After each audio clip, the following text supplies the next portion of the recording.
we're not just selling a house. We are changing a chapter in somebody's life. So just to go ahead and get started, can you tell me about what business was like prior to coronavirus?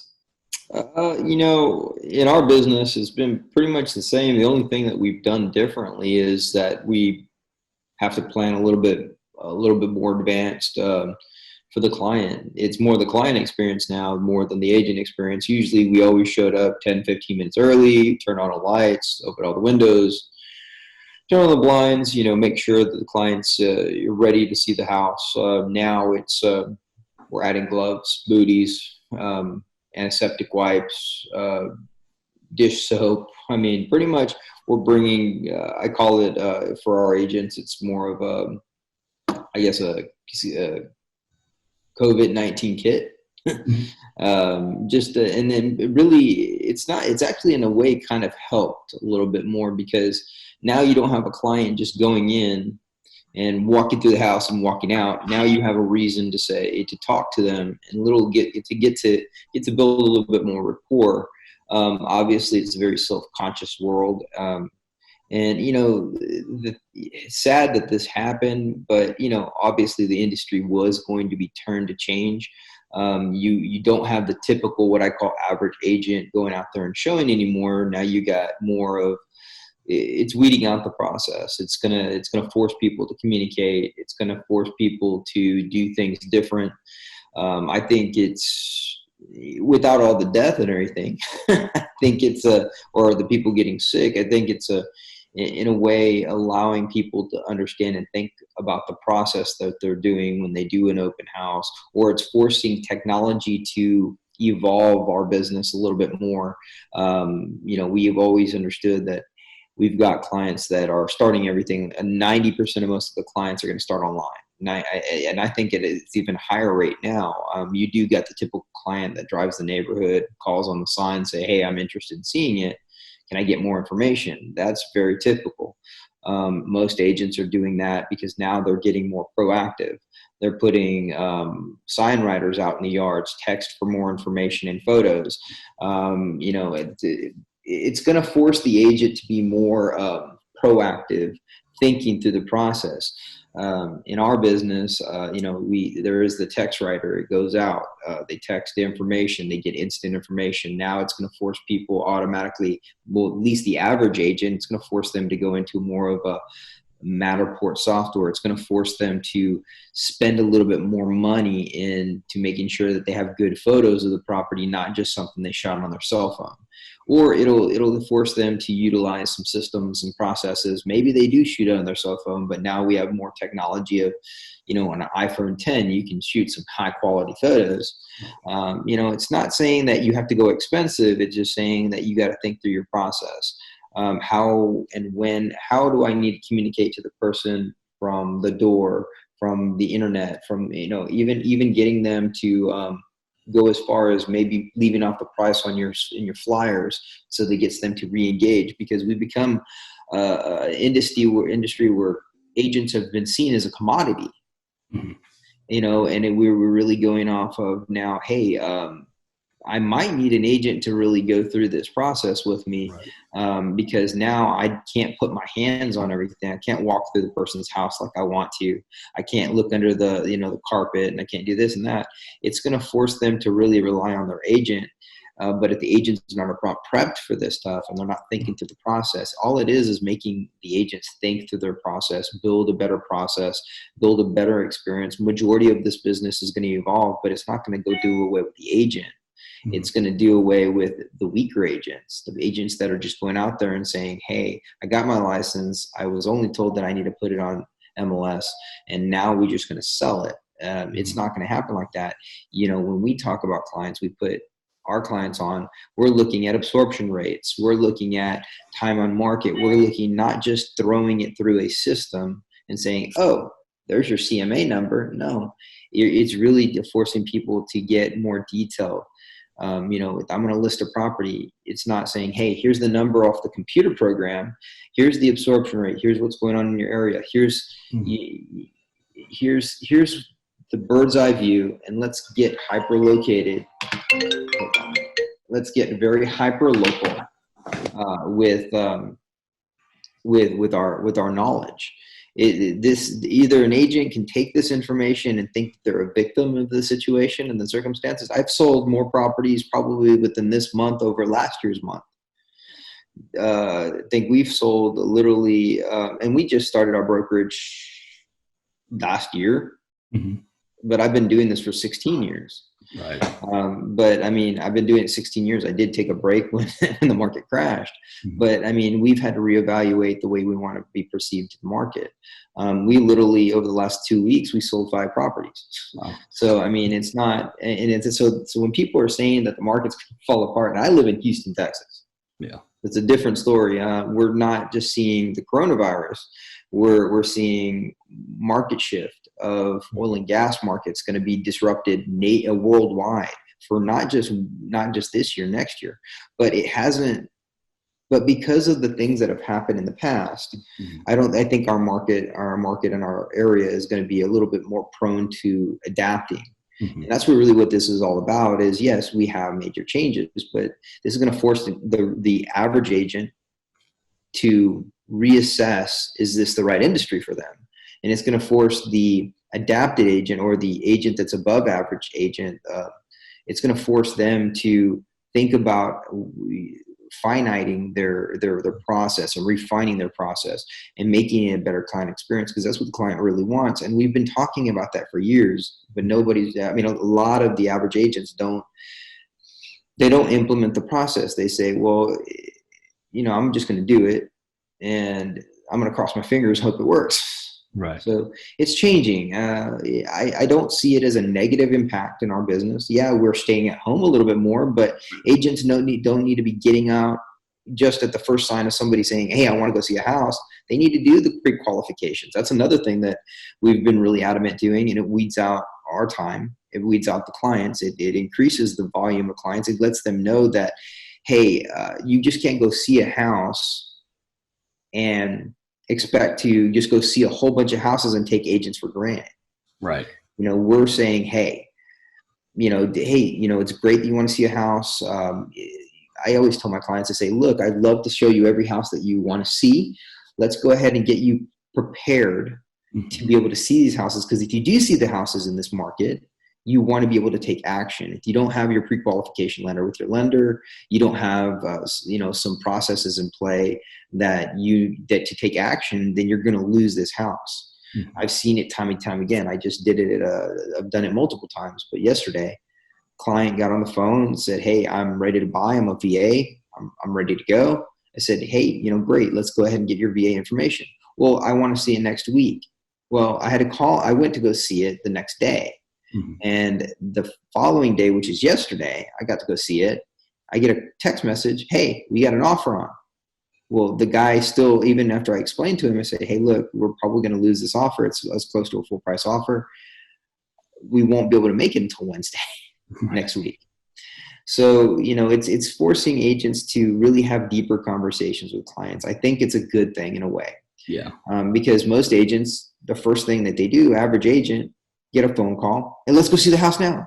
They're jumping in their car. They're driving over there. No buyer's representation. No thought of explaining, hey, where are you in the process? What's your situation? Where's your financial situation? What is this? What is that? And it gets agents to spin their wheels. Right. And all of a sudden they got fouled out.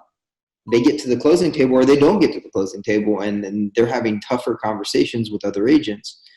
And it's a problematic situation. Right. And deals fall through. Property goes back on market. Everybody loses. Right.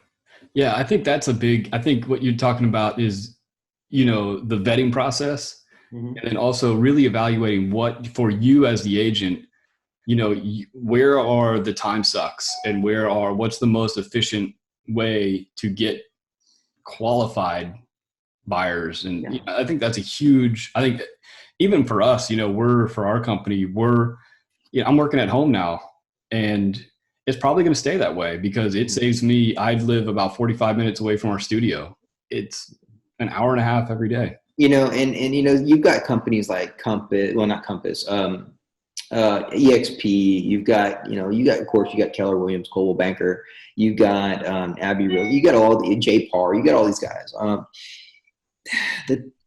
it's hard for me to tell most people this, but it is true. You don't need a physical office to do work unless you have a massive team of over 3 to 5 people. You can be very virtual in your business. Now, having a place for clients to come to and you having this big rah-rah session, I believe a lot of this business is going to move over to blogging and to videos and meetings like this. I mean, the real estate industry needed to change. It's been trying to change, but it's compared to other industries, it's so far behind the time, it is ridiculous. And like title companies, they're going to be changing soon. They're going to be doing closings just like this. I've already been told from over the last 3 years ago, I've been told that we're already moving to this platform, but people are resistant to change. And we're going to be doing this. I mean, you're still going to need an agent. There's never Redfin, Zillow, they're not going to be able to take people away from this. And I hear that BS news all the time. Zillow's taking your clients, and there's advertisements for some people doing that.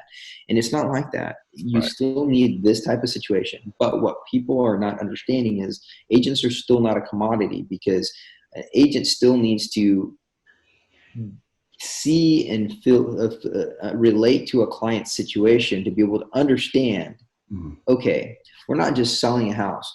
We are changing a chapter in somebody's life. So we need to understand, if you have 2 identical houses and you're selling 2 identical houses identically, but one's financial situation is different or their family life is different, you can't say your house is worth 225 and we need to sell it at 225 in a high-end market, or your house is worth 225. You should be able to do the same thing.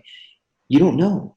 Maybe this person's going through a divorce. Maybe this person can't make the next payment like the other person can and carry the property for another, maybe the market average of 30 to 60 days. We don't know. You have to ask deeper questions. You need to become unscared about asking tough questions up front before you take the offer, or even before you take the relationship with anybody. Right. And that's what I've gotten better at since I got back into real estate, is I ask the deeper question: how much do you owe? Where are you at with your finances? In the event that this house fails to sell, like 58% of most houses fail to sell. People don't know that statistic. Even agents don't know that statistic. If 58% of most houses fail to sell, that means only 40, that means about 47, 47 houses actually fail to sell. Out of 47% of the houses that sell, I want to say, depending on your market statistics, some fall short of full price offers. Why? What is that? That's because the agent is not asking the deeper question to the client, saying, if this house fails to sell, what's your plan B? And that's a very powerful question that I use in my arsenal is, look, I go, we've got a great full price offer. The terms look great, and you're stepping over $1 to get to a penny. I go, at the end of the day, let's analyze, why are you doing this? Right. If this property fails to sell, what is your plan B? And if you ask that powerful question, most people, it stops them and it gets them to say, hey, I don't have a plan B. You are my plan B. And so that kind of gets the client sometimes out of their own head and out of their own way to be able to make this house sell. And at the end of the day, sometimes you have to fight with your buyer and fight with your seller. I mean, it's inevitable. We're trying to do the same thing. Yeah. But it forces agents to really now take a very detailed look at their business from the interview, not just from the lead source, but from the interview, from the first contact, and setting ground rules of how do you need to be worked. We need to be seen as attorneys and lawyers or doctors or any notable position in our business, not a used car salesman, because that's not what we are. Right. But that's what the public has perceived agents to be. But I've saved my clients tens of thousands of dollars, and I know other agents, not just myself, that have done the same thing and gone through the same processes. And that's where the agent will change. Right. I think, and that's what one of our main theme is always, how are you get away? You're not the used car salesman, you're the consultant. You are an advisor.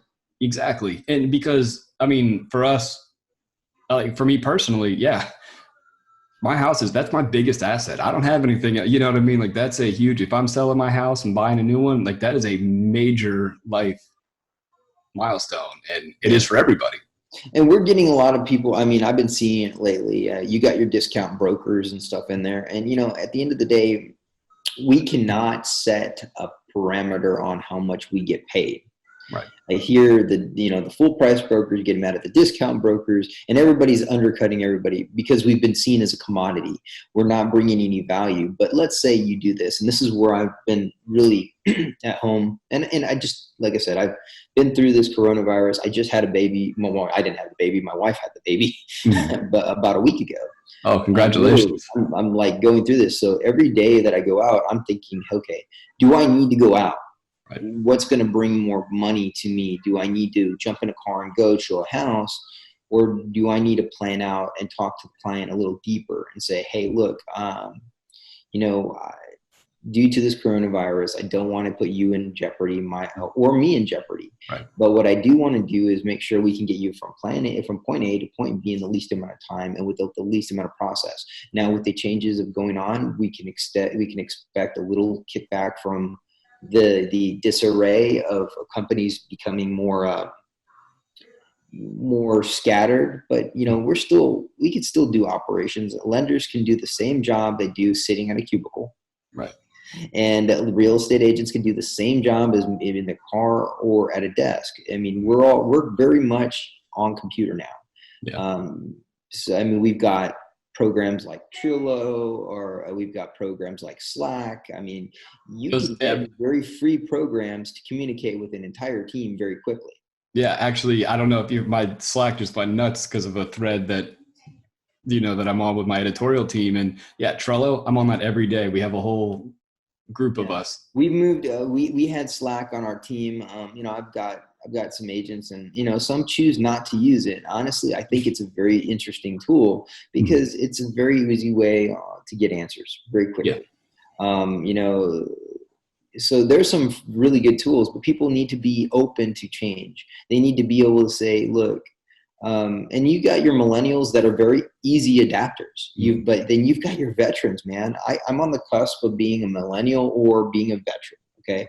I grew up paper and pen kind of deal. I did grow up in the computer industry. I mean, I'm 40 now. I mean, I'm kind of on that cusp, but I learned how to use computers. Now, my daughter probably will be able to use a computer quicker than I would ever be. But yeah, adaptable. Yeah, I mean, my 2-year-old, like she can pick up my phone and get the camera up and start taking pictures. I mean, there's like no. Yeah, and the biggest thing between veterans and being a little younger is the fact that veterans love paper. But technically everything is done digitally now. So, I mean, you could even set up programs on your iPad to be able to write down and be able to do, I mean, there's so much technology there. I use Dropbox what is it called? The Apple Drop. The AirDrop oh yeah. So I mean, to answer your question and to answer for the public, it's very simple. How has this affected my business? And how has it affected other agents that I know's business? In a way, it's got them to sit down and really take a very good look at the first part of their business, which is the introduction of the client. How do I want to communicate information to a client? Do I want to do it by phone? Do I want to do it by Zoom? Do I want to do it by any type of video chat? Technically, I think that if we can understand that we are here to help people, and that's the first and foremost. And the public needs to understand this too. The very first thing that most buyers do, they don't think about the process. They think, oh, well, anybody can get a home, and then they get upset when they can't get a home. So we need to think of ourselves as a resource, saying, look, we are people to people. If you got onto an AI system, that person could give you that thing can give you information, but who put them information in there? But when you talk to an expert, you think of the process. Okay, hi, how are you doing? People don't really care about how are you doing. They care about what's in it for them. Well, hi, my name's David. I'm here to help you sort through this real estate situation. What do you need? What are you looking for? And you start going through it like a doctor does, like a doctor goes through an intake sheet, and you ask the basic information. Where are you looking for? What kind of situation? But then you ask the deeper questions once you warm up. That's the most important thing, is to ask the deeper questions. Okay, where are you going? Where do you want to be? When do you need to be there by? And what you need to do is start getting in a routine to ask these questions where it just comes off your head. And that's the first part. The second part is now relating that information back to them. Hey, so I see that you're looking for 3-bedroom, 2-bath. You need to be there at this time. You're doing this for your family. You're relocating. You're not relocating. You're going through divorce. I'm your counselor through this process. And, I'm trying to understand, how can I help you, if I can help you at all? And, out of 3 things that'll happen, either 1, you think that I'm a great fit. And that's fabulous, because I relate to a lot of people. 2, you don't think I'm a good fit, and we can end the call. I'm a big boy. I'm not going to cry, but I can also point you in the right direction. Maybe somebody else can help you. Right. Or 3, I choose to say that we're not the right fit. And that the reason why is because I have a kid, I have time. I can only deal with 10 clients at a time, literally, physically, in my schedule for a whole week. I mean, even maybe for a good 2 weeks. Yeah. But if I can't think that I'm not going to waste my time. I'm going to show you that I'm not the competent person for your situation. Maybe I'm not the right fit for you, maybe emotionally. But it's a good thing for agents to understand you have the right to make a choice. Right. It's not that you have to take every deal that swings to you. Right. I've had some clients, believe me, and everybody, I guarantee we can have a whole segment on clients that don't fit. Right. And we still hold on because we're vested. Right. But at the end of the day, it's really now thinking, okay, what kind of quality of client I want? How do I want to communicate to them? What information do I need to acquire from them to be able to help them? Because if you're going to a doctor, like you've probably heard hundreds of times, if you're getting a client and they're not forthcoming to explain stuff to you, how can you help them? And you're not going to be able to really master what you can do. Now, we can find houses. They're online all day. Anybody can search houses. But now accessing the houses, calling the agent before you get to the house. We said, instead of driving all the way to the house, all of a sudden you get a message on your phone, house is off the market. Yeah. And that happens, but you need to express to clients that it's about getting your ducks in a row quickly and change, and then finding what you're looking for. But if you confide with your agent, you get the information quickly, the process of the answer, the process of them, the probability of them answering and getting the house that they want is important. The second thing is setting expectations. Right. One of the things that we're really going to be pushing here is we're going to be putting digital video series together over topics that the client can easily get peppered out to them throughout the process in chronological order of as they hit. And that's where I'm going to I'm starting to put together my own podcast where I put on experts and stuff. We do the same thing you're doing. And we transcribe it, we put it out, but we're also sending it to our clients, putting blogs together, doing those things. Because in a certain part of the process, people are always asking the same questions. Yeah. What do I do next? What do I do next? What do I do next? What happens here? What happens there? We're putting an FAQ, putting blogs together, peppering it out. And now you're doing it in video, because video is going to really help agents market themselves more. I'm sure that hundreds of agents have done thousands of videos over the Corona-19 deal, but you also need to do a video with purpose. There is a certain set of videos that you should always do. Yeah. And it's now thinking about your business process. Okay, so what do you need to do? What are walk through an entire cell, walk through your last cell. If you think the last cell was a mess, okay, it's a mess. You can't change it, fix it. Right. Think about what happened. Think about what you might be able to put in place a little proactively this time. That's all this Corona-19's done, is it allowed agents to slow down. And if they've really had that aha moment, they've slowed down and they've said, you know what, how can I fix my business? How can I work on my business, not in my business? And, you get a lot of these gurus out here. You've got your Tom Ferrys, your Mike Ferrys. You got all these people. I mean, Jay Kinder, Michael Reeves. You've got there's just thousands of them, and they're saying the same things. You're going to need to think about your work on your business, not in your business. Well, this is what COVID-19 did, is it forced people to say, what am I doing that I'm not getting paid for. And believe me, they've all done that because they've all been sitting around in coffee and tapping on their desk and waiting for stuff to come in. And they've kind of realized it's not coming in. Right. Well, what am I doing different? Well, do something purposeful. Yeah. No, I think that's a huge, one of the things, I was talking, almost everybody I've talked to has said that same, it's about reevaluating, take the time to, and just reevaluating everything. And I think not even just real estate agents, but just everywhere in life, everybody has the time to kind of sit back and to really kind of excel out of however long this lasts. It's about reevaluating and knowing, okay, what things can I change about what was going on 2 months ago, and how can I move forward, and what really is important to me. Yeah. The biggest thing is like having a plan of action and actually just fulfilling it. In this video process that we're putting together, I made 15 different categories. Mm-hmm. And out of each category, I'm saying, okay, well, in each category, I need at least a minimum of 4 videos per professional that I deal with. And each video is going to be between 15 to 20 minutes. That's awesome. And so that's the first step, is saying, okay, what can somebody physically take? What kind of value can I give back to the people that have been helping me grow my business? How can I help them grow their business? Mm-hmm. And I've gotten some pretty good response so far. Now, when we do come forward, now it's setting up and making it happen, implementing it, making it happen. Once it's done, it's done. Right. And then you put it in play and you test it and you see, okay, get some feedback from your clients. Okay, hey, how did you like that information I provided you? Can you get a survey? So, you got your videos, you got your blogs, you get your books, you got your surveys.